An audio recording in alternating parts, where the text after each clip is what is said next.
Wow! Hi! Hello, good noon everyone! So dito tayo ngayon sa second floor ng Insular Building. Dito tayo sa hall nila. Ngayon nagtatambay ako dito dahil kakatapos ko lang mag-lunch.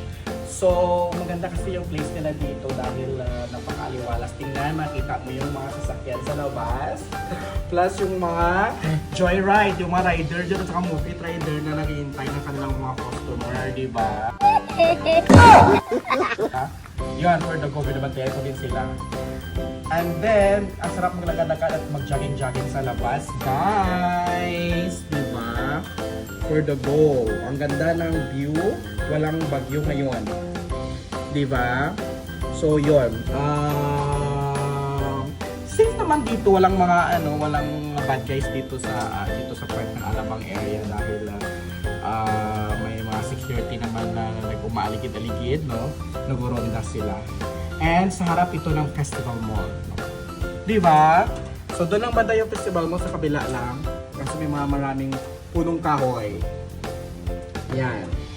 So, yeah, thank you for mag-subscribe kayo sa aking page Pinoy Seafarer 2.0 dahil yung aking isang page na Pinoy Seafarer na isa is na na-hack yun. So you have to subscribe to my new page Pinoy Seafarer 2.0. Di ba ang ganda? Ang ganda ko na!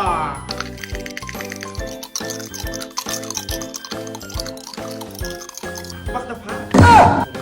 Kaka-recover na natin sa sakit na ako nagkasakit ako this past few weeks. And yeah, nagkaroon ako ng lagnat and infection. So nakaka-recover lang and we're back on track. Lalaban tayo, diba? Oh.